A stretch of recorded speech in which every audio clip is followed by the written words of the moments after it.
31 करोड खान्न पाउने भोकानाङ्गा भारतीयहरूमध्ये 10 करोडले नेपालमा नागरिकता बनाउने उनीहरूको एजेन्डा छ र मधेसलाई चाहिँ नि भारतमा गाप्ने उनीहरूको सिक्किमपछि त्यो एजेन्डा छ भनेर त उनीहरूकै गुप्तचरले लेखेको छ। उनीहरूको त्यो एजेन्डा छ। यस्तै यस्तै नचाहिँदा एजेन्डाहरू अब नदी नाला सबै खाइहाल्ने एजेन्डा छ। अब कोसीमा ड्याम बनाउने एजेन्डा छ। जसरी पनि नेपाललाई ड्यामेज गर्ने, नेपालका नदी नाला सब खाने, नेपालको भूमि खाने उनीहरूको एजेन्डा भनेको के हो भन्दाखेरि नेपाललाई केही दिएर नेपालले हिन्दू राष्ट्र बनाएर केही गर्ने छैन। हिन्दुत्व भनेको उनीहरूको लागि व्यापारिक एजेन्डा हो। त्यो मोदी कुनै हिन्दू पनि होइन। मोदी र मोदीका तडिपारवालाहरू कोही हिन्दू होइनन्। तिनीहरू बेकारका हुन्, किनभने उनीहरूले हिन्दूलाई यहाँ कुनै प्रमोट गरेकै छैनन् अहिलेसम्म उनीहरूले, होइन? उनीहरूलाई केही लाज शरम पनि छैन। उनीहरूले त्यो जो कुरा भन्छन् भारतका हिन्दूहरूलाई उनीहरूले बेकुफ बनाएका छन्। भारतमा नेपाललाई मन पराउने अरबौँ जनता छन्, त्यहाँ अरबौँ हिन्दूहरू छन्। तर तिनीहरूबाट ट्याक्स चाहिँ लिने।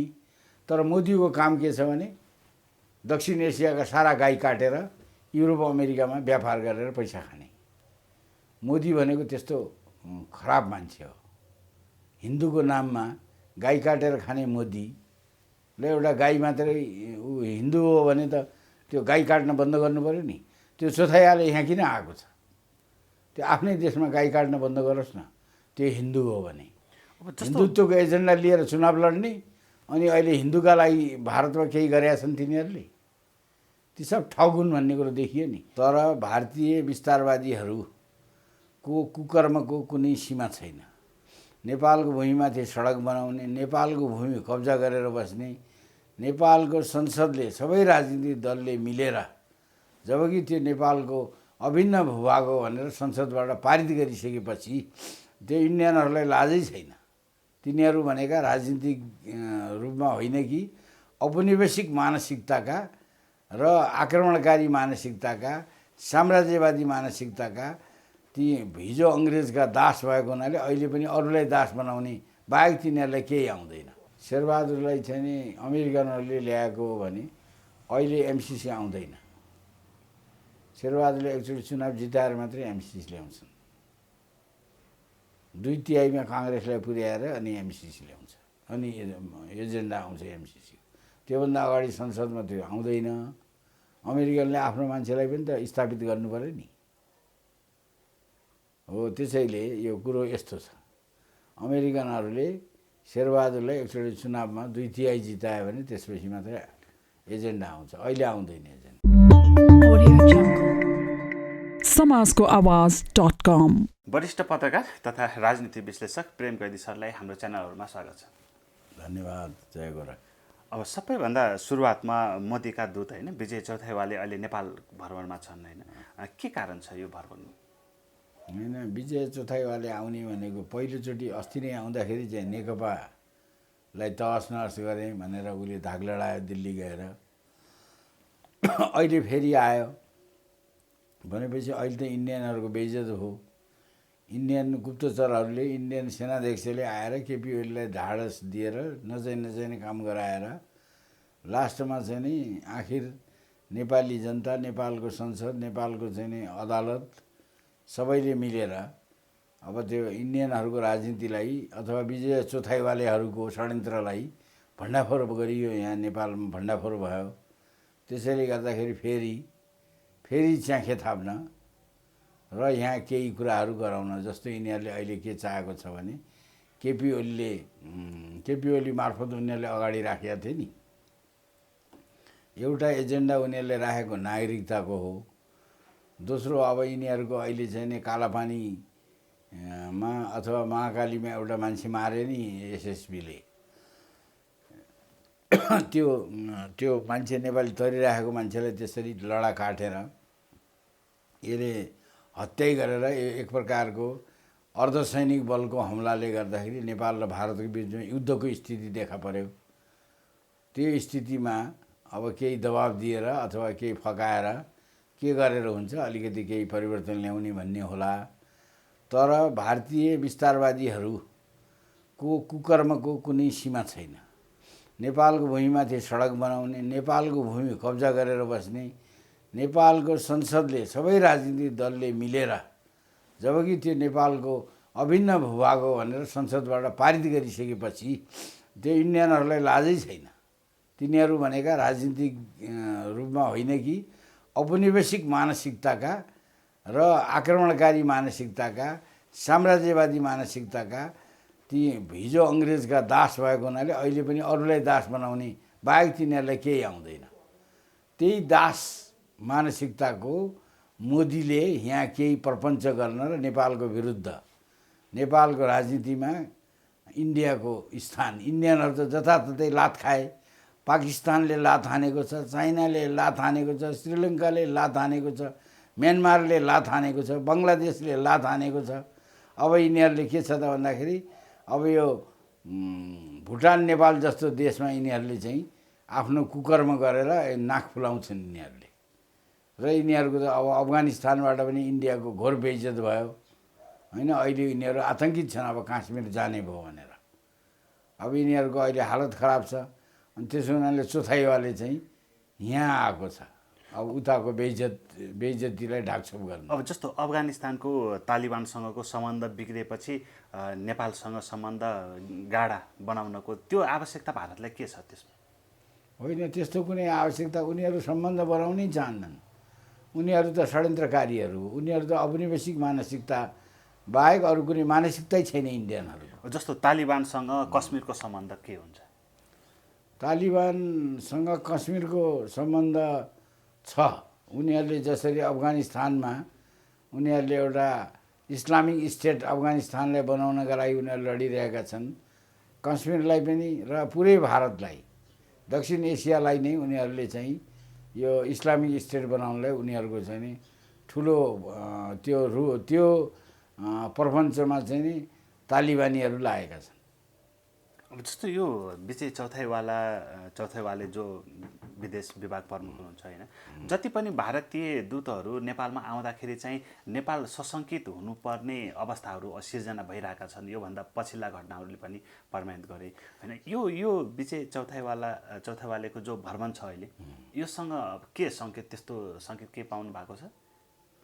होइन, चौथाइवाले त अब चाहिँ तपाईँको अहिले नेपालमा चाहिँ तपाईँको जस्तो त्यो नागरिकताको फेल भयो नि, 31 करोड खान नपाउने भोकानाङ्गा भारतीयहरूमध्ये 10 करोडले नेपालमा नागरिकता बनाउने उनीहरूको एजेन्डा छ।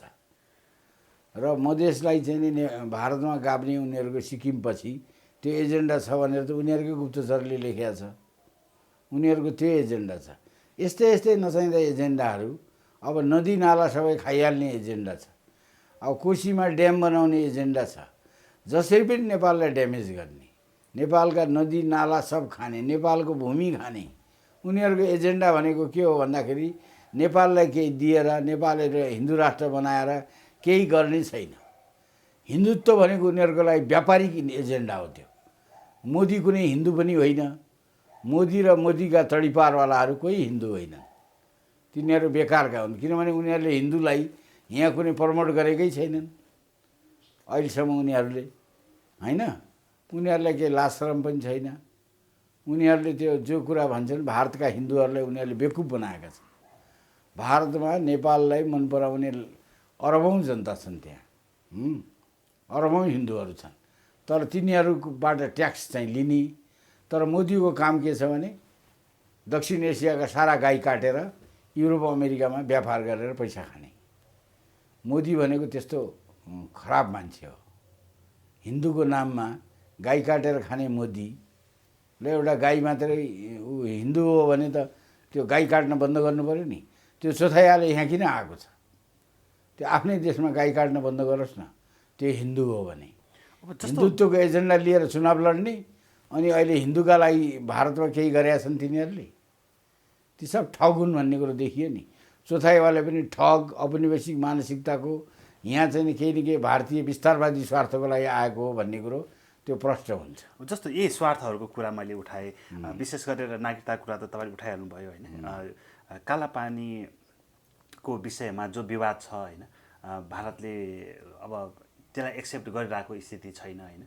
त्यो कुराहरू अब यो ओली पछिको, अब ओलीको विषयमा पनि एकैछिनपछि आउँछु होइन। यो देउबा नेतृत्वको सरकारले त्यो कुरा ढाकछोप गर्न सक्ने अवस्था कस्तो छ? ढाकछोप गर्न सक्ने अवस्था के नै छ र? अब उनीहरूले चाहिँ नि जुन इन्डियनहरूले त झन्डै नेपालमा प्रजातन्त्र समाप्त गरिसकेका थिए, गणतन्त्रलाई पनि धरापमा पारिसकेका थिए आफ्नो स्वार्थका लागि। तर उनीहरू त फेल खाए नि। अहिले इन्डियनहरू त फेल खाए, नेपालमा इन्डियनहरू फेल खाए र उनीहरूले अहिले चाहिँ नि फेरि आफू फेलियर भएको, आफू बेइज्जत भएकोमा यहाँ आएर चाहिँ नि भेटेर धम्काएर तर्साएर अब के गर्न सकिन्छ भनेर आएको होला चौथाइवाले। अरू चौथाइवालेको केही छैन, हिन्दूका लागि उसँग एजेन्डा छैन, नेपालको हित गर्ने उसँग एजेन्डा छैन। नेपाल एउटा हिन्दू राष्ट्र हो नि, हिन्दूहरूको कल्याणमा जस्तो मुस्लिम राष्ट्रहरूले मुसलमानको कल्याण गरेका छन् होइन। साउदी अरबले अबुधाबी अब त्यो लगायत युनाइटेड अरब इमिरेटका 7वटा साना साना राज्यहरूलाई कसरी प्रोटेक्ट गरेको छ, कसरी उनीहरूको विकास गरेको छ। इन्डिया यदि हिन्दू राष्ट्र हो भने उसले नेपाललाई विकास गर्नु पर्दैन? अब त्यत्रो चाहिँ नि शङ्कराचार्यले त्यो पुरीका शङ्कराचार्यले अहिले भुटान, नेपाल र चाहिँ इन्डियालाई हिन्दू राष्ट्र, संयुक्त राष्ट्र बनाउने हिन्दूहरूको भनेर भनेका छन् होइन। त्यसमा चाहिँ नेपालका हिन्दूहरूको लागि केही अग्रसरताको लागि केही काम गर्नुपर्छ नि। तर कुनै पनि बिजेपीको मान्छेले कहिल्यै पनि त्यस विषयबारे सोचेको सम्म देखिँदैन। उनीहरूले यहाँका हिन्दूहरूसँग त्यस विषयमा छलफल गरेको पनि देखिँदैन। यहाँ हिन्दू राष्ट्र बनाउने बारे उनीहरूले कसैलाई सहयोग गरेको देखिँदैन। जस्तो यो भारत र तालिबानको सम्बन्ध ठिक छैन भन्ने कुराहरू भारतीय सञ्चार माध्यमहरूबाट पनि थाहा पाइन्छ होइन। त्यो सम्बन्ध त्यति किन तिक्ततापूर्ण रह्यो भारतको? होइन, यिनीहरूले त के गर्यो भने क्रिस्चियनसँग मिलेर खानका लागि मुसलमानहरूको र तालिबानको विरोध गर्यो नि।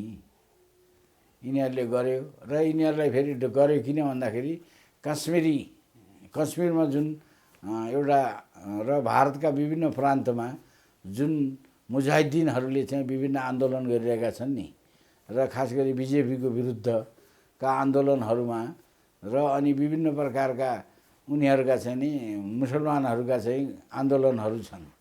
ती आन्दोलन एक प्रकारले अहिलेको भारतलाई चाहिँ विघटन गर्ने किसिमकोतिर लक्षित छ। र ती पनि उनीहरू जस्तो तालिबान भनेर अफगानिस्तानमा सिर्फ तालिबान लडिरहेका छैनन्, कश्मीरीहरू पनि त्यहाँ लडिरहेका छन्। यहाँ इन्डियाको बिहारदेखिका केटाहरू गएर त्यहाँ लडिरहेका छन् नि होइन। र मुसलमानहरू सबै संसारभरिका अफगानिस्तानमा जम्मा भएर तालिबानको नाममा लडिरहेका छन्। ती त भोलि आफ्नो देशमा आफ्ना राज्यमा फर्किन्छन् नि, त्यहाँ त तिनले बवन्डर गर्छन्। इन्डियाको त अब खैर छैन, त्यहाँ अफगानिस्तानमा तालिबानले जितेको होइन कि कहाँ, ती सबै तालिबानहरू भोलि पर्सि लड्न काश्मीर आइहाल्छन्। कश्मीर उनीहरूले मुक्त गर्यो भने फेरि अर्को अर्को अर्को इन्डियाको कहीँ भनौँ निजामै हैदराबादै एउटा अलग राज्य अलग देश हुनु बेर छैन। मुसलमानहरूको बहुमत भयो भने त हैदराबाद अलग देश बनाउँछन् होइन। कश्मीरहरूले सक्यो भने गोवा पनि त स्वतन्त्र हुनसक्छ नि होइन। बुद्धिस्टहरूले सक्यो भने सिक्किम, लद्दाख, खुनु सबै यो उहरू सबै मुक्त हुन सक्छन्। क्रिस्चियनहरूले सक्यो भने नागाल्यान्ड मुक्त हुनसक्छ। तर त्यस्तै गरेर हिन्दूहरूले सक्यो भने कतै उत्तराखण्डदेखि लिएर भनौँ न हाम्रै टिस्टा काङ्गडा पनि फेरि बन्न सक्छ। हिन्दूहरूले अब इन्डियाको दिल्लीका कुनै पनि शासकले हिन्दूको हितमा काम गरेको देखिएन। जस्तो भारतीय सत्तापक्षले होइन ओलीका यो प्रधानमन्त्री पूर्व प्रधानमन्त्री केपी शर्मा ओलीको एउटा अपमानजनक जो बाहिरगमन भयो होइन, त्यसमा चाहिँ भारतीय सत्तापक्ष मोदीको विशेष हात छ भन्छन् होइन। यो त्यो गुमेको साख बचाइदिन फेरि भारतीय सत्तापक्षले आफ्नो दूत पठाएको त्यो कुरा चाहिँ कति सत्यता देख्नुहुन्छ? त्यसमा कुनै सत्यता छैन। किन भन्दाखेरि उनीहरूले चाहिँ त्यो युज एन्ड थ्रुको नीति हो साम्राज्यवादीहरूको। ओलीलाई युज गरे होइन। अब त्यो ओली चाहिँ झिँगा, त्यो दुधमा झिँगा खस्यो भने कस्तो हुन्छ, त्यसले तुरुन्त निकालेर फाल्छन् नि। उसको उपादेयता नै छैन, समाप्त भयो त्यो। के ओलीको कुनै उपादेयता छैन। ओलीले त एमसिसी पास गर्छु भनेर अमेरिकनलाई भन्यो, त्यहाँ पनि सकेन, होइन। अब चाइनिजहरूले एमसिसी रोक्छु भन्यो, त्यहाँ पनि सकेन। चाइनिजहरूसँग चाहिँ नि BRI इत्यादिका सारा सम्झौता मैले गरेँ, म अगाडि बढाउँछु भने केही पनि बढाएन। 3 वर्षमा कर्णालीमा त्यत्रो बाटो बनाउँछ भनेर चाइनिजहरूले सारा प्लानिङ गरिसकेका थिए। त्यहाँको मुख्यमन्त्रीले काम गरिसकेको थियो, खोइ त बनाउनु दिएको, ओलीले दिएन। ओलीले त एक प्रकारले के गर्यो भने नेपाललाई चाहिँ नि एउटा बन्दी बनाएर राख्थ्यो, एउटा भ्रष्टाचारीहरूको, होइन, विभिन्न लुटेराहरूको बन्दी र विदेशी गुप्तचरहरूको अखाडा बनायो नेपाललाई। त्यस्तो बनाए पनि अब इन्डियनहरूको केही लागेन लास्टमा, किनभने उनीहरूको मालिकहरूले हानिदिए, उनीहरूलाई पराजित गरिदिए। इन्डियाको त के हैसियतै छैन नि अन्तर्राष्ट्रिय स्तरमा। अब जस्तो पूर्व प्रधानमन्त्री ओलीले नेतृत्व गरिरहेको नेकपा एमालेमा जो अहिले अन्धकार देखिरहेको छ नि, यो अन्धकार तत्कालीन हो या निरन्तर रहन्छ? यो ओलीले त एमालेलाई समाप्त गरिदियो नि, सिद्धिको। एमालेको भविष्य अन्धकार? एमालेको कुनै भविष्य देखिँदैन। किन भन्दाखेरि एमाले भित्रै ओलीकै मान्छे पनि ओलीसँग भयानक फ्रस्ट्रेट छन्। ओलीको लागि जिन्दगीभरि काँध हालेका मान्छेहरू, सुभाष नेवाङ टाइपका, ती सबैको ओलीले पटक पटक बेइज्जत गरे नि। उनीहरूले पार्टीको एउटा चाहिँ नि वृहत हितमा कुरा गर्दाखेरि ओलीले मानेन। भनेपछि त ओलीका आफ्नै मान्छे पनि ओलीबाट भड्किसक्यो। यो नेकपा एमालेको यति ठुलो होइन सशक्त पार्टी तितर-बितर हुनुमा चाहिँ प्रमुख दोषी ओली हुन् भन्न खोज्नु भएको होइन? अरूको हो त, ओलीले गरेका नचाहिँदा कामहरूको कारणले त त्यो पार्टी फुट्यो। ओलीले नचाहिँदो हैकम, नचाहिँदो भ्रष्टाचार, ओलीले आफ्ना ग्याङ्स्टरहरू, ओलीको भित्र फेरि कस्तो छ, जस्तो यहाँहरूलाई एउटा नयाँ घटना बताइदिन्छु। एउटा चाहिँ तपाईँको बास्कोटा भन्ने छ एउटा नेता, उसले चाहिँ नि त्यो महेश बस्नेत भन्नेलाई गृहमन्त्री बनाउन खोजेको थियो ओलीले। अब यिनीहरूले के गरेछन् भने कुनै परशुराम बस्नेत भन्ने एउटा नेता रहेछ, उसले एउटा मधेसिनी बिहा गरेका रहेछ, त्यसलाई डिभोर्स गरिसक्यो। तर त्यही श्रीमती, त्यो डिभोर्स गरेका श्रीमतीलाई लिएर गएर उसलाई बास्कोटा र परशुरामले फकाएर महेश बस्नेतले मलाई यस्तो गर्यो उस्तो गर्यो, बलात्कार गर्न खोज्यो, हात हाल्यो भनेर भन्न लगाएर ओलीको मुडफ गराएर महेश बस्नेतलाई गृहमन्त्री बन्न दिएनन्। अब महेश बस्नेत र अब त्यो अर्को बास्कोटा दुईटा चाहिँ ओलीका दुईटा सुपुत्र भनौँ न, एउटा दायाँतिर बस्ने एउटा बायाँतिर, एउटा कुमार एउटा ऊ। अब त्यो दुईटाको बिचमा अहिले बन्चो रहन हान्छ। भनेपछि ओलीका जुन सबभन्दा भरपर्दा मान्छेहरू हुन्, तिनीहरू पनि आपसमा काटाकाट गरिरहेका छन्। भने त्यस्तो ओलीको के भविष्य हुने? ओलीले विवेकले छुट्याउनु पनि सकेन। अब ओलीले त्यो कुनै एउटा तलका आफ्नै कार्यकर्ताले गरेको षड्यन्त्र बुझ्न नसक्ने, त्यो त धृतराष्ट्र भइगयो नि ओली त, त्यसैले त फस्यो। जस्तो नेकपा एमालेसँग होइन लामो समय पार्टी हाकेको नेता होइन माधव कुमार नेपालले जो कदम उठाउनु भएको छ नि यो अवस्थामा आएको बेलामा, अब उहाँको कदम चाहिँ कसरी हेर्नुहुन्छ? होइन, माधवको कदम त बाध्यता हो नि। माधवका त आधा मान्छे अहिले पनि त्यस्तो पार्टी फुटाउनु हुन्न भनेर माधवका आधा साथीहरू त ओलीतिरै उभिरहेका छन् नि। आखिर ओलीले उनीहरूलाई पनि मतलब राखेन भनेपछि त्यो त ती त झन् बेकुफ बने। त्यसैले माधवले जे गर्यो त्यो कुरा त ओलीका व्यवहारले गर्दाखेरि त्यो ठिक गर्यो भन्ने पनि त मान्छेहरू देखिए नि, होइन? मर्ता क्या नकर्ता वाला माधवको परिस्थिति हो। प्रचण्डको पनि त्यही हो। प्रचण्ड र माधवलाई बेइज्जत गरेर, होइन, अब उनीहरूलाई चाहिँ नि जुन स्थितिमा पुर्यायो नि, उसले किन पुर्यायो भन्दाखेरि यो चौथाइवालेहरूको पछाडि लागेर पुर्यायो। चौथाइवालेले उसलाई चाहिँ लास्टमा युज गरे, थ्रु गरिदिए। अब केपी शर्मा ओली चाहिँ अहिले एकदमै प्रेसरमा हुनुहुन्छ होइन? त्यो 10 बुँदे सहमति जेठ 2 2075 जेठ 2 केही दिनबाट जो समिति थियो, कार्यदल थियो होइन, जो संरचना थियो नेकपा एमालेको, त्यसैमा फर्किन तयार भएको कुरा आइराख्दाखेरि नि माओवादीबाट गएका नेताहरूमध्ये मडी थापा होइन, उहाँले चाहिँ यो Z2 फर्कनु हामीलाई मान्ने छैन भन्ने तरिकाको अभिव्यक्तिहरू दिनुभएको छ होइन सञ्चार माध्यमहरूमा। अब कस्तो के हुन्छ अब यो पार्टीभित्र? होइन, त्यो अब एकचोटि खजमजिसकेपछि एकचोटि केही कुरो बिगारिसकेपछि त्यो लिपापोती गरेर केही पनि हुँदैन। त्यो त पार्टी त जुन लेभलमा आएको थियो नि, जसरी जनमत त्यसको पक्षमा एउटा देखा परेको थियो, त्यो त अब त्यो सम्हाल्न नसकेपछि, क्षमता नभएपछि ओली भनेको कुनै क्षमता भएको मान्छे होइन भन्ने प्रमाणित भयो। उसलाई फेरि यिनीहरूले सिँगार पटार गरेर एमाले एक बनाएर त्यो ओलीलाई फेरि प्रधानमन्त्री बनाए पनि उसले चाहिँ आफ्नो जुन अयोग्यता, अक्षमता, जुन घमण्ड, जुन एउटा ऊ छ नि, त्यो चाहिँ उसले देखाउन छोड्दैन। अनि त्यस कारणले त्यो केही हुँदैन, त्यहाँ सम्भावनै छैन। अब देउबा नेतृत्वको गठबन्धनको सरकार छ होइन अहिले, तालमेल चुनावसम्मै होइन गठबन्धनकै रूपमा तालमेल गर्ने भन्ने कुराहरू सुनिरहेको छ। यो सम्भावना छ यो देउबा नेतृत्वको यो 5 दलीय गठबन्धनमा? अनि अरू त विकल्पै छैन नि। अहिले चाहिँ नि भनौँ न, जनविद्रोह पनि भइरहेको छैन। अब यस्तो चाहिँ नि नक्कली एउटा चाहिँ नि इल्युमिनातीहरूको एजेन्डा ल्याएर त्यसै कोरोना सोरोना भनेर त्यसै चाहिँ नि बवाल गरेर यहाँ चाहिँ नि तपाईँको चाहिँ नि लकडाउन सकडाउन गरेर कसरी खाइराखेका छन् यिनीहरूले। भ्रष्टाचार गरिराखेका छन् त्यो विश्व ब्याङ्कको पैसामा, इल्युमिनातीहरूको पैसामा भ्रष्टाचार गरिराखेका छन्। राष्ट्रलाई धरोटी राखेकै छन् यिनीहरूले। इल्युमिनातीको कमाराहरू साबित भएका छन्। अब जसले जे गरे पनि हुने भएको छ।